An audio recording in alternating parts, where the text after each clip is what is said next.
Hey guys, and welcome to Warcraft Daily for today the 14th of June 2013. In today's news we have the encounters for the Siege of Orgrimmar raid, 5.4 item levels, the new Garrosh model, and a whole bunch of blue posts. Overall, it's a pretty interesting show.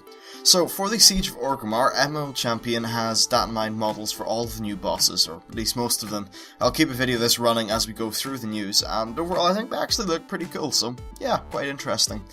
Now, Ghostcrawler was on Twitter, talking about the 5.4 item levels. He said that they're not finalised, but he did say that it's 528 for LFR, 536 for Flex, 553 for Normal, and 566 for Heroic. Now, do bear in mind that they are all completely, they're probably, placeholder. So I think this is quite interesting. We can see that LFR is now 25 levels behind Normal. I think that's fair enough, and it's definitely Blizzard saying if you're a normal raider, normal's all you need. You don't really need to grind through LFR, and I think that's good because getting people to do their normal progression and a full set of LFR is probably going to burn people out. As for Flex, it's a little bit better than LFR, still quite a ways behind normal. I suppose that's to make it sort of de-emphasized for normal raiders to go and do Flex and then normal, because that would be a little bit crazy, but it still gives the people a nice little gear advantage over the LFR people, so I think that's quite good. And then Heroic's 556, which is pretty much exactly what you would expect.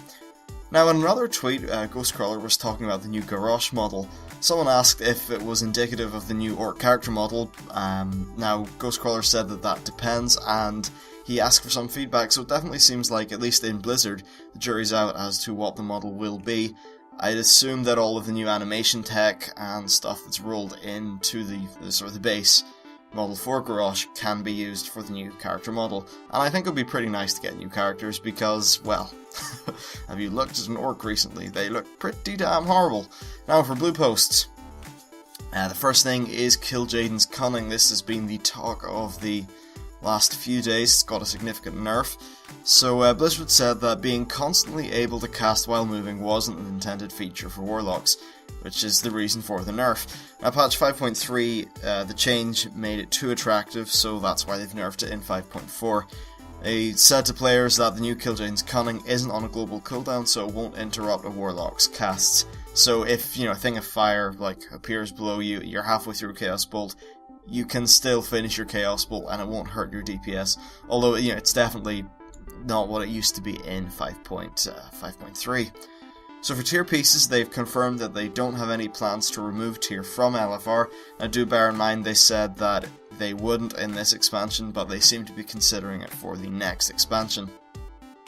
The next thing they talked about was the Stormguard, or something like that, scenario. This was data mined as coming in patch 5.4, but as it turns out it's really just a relic of developers experimenting. Pretty much some files slip through the PTR. As always, it's the PTR, nothing's final, and a lot of things are placeholders, so yeah. Now for Golden Lotus dailies, the Veil of Eternal Blossoms is pretty much destroyed, it's really torn to pieces, and it destroyed the Golden Pagoda. That's the main quest hub for the Golden Lotus. So they said that the quests are gone, but there are still ways of earning the rep.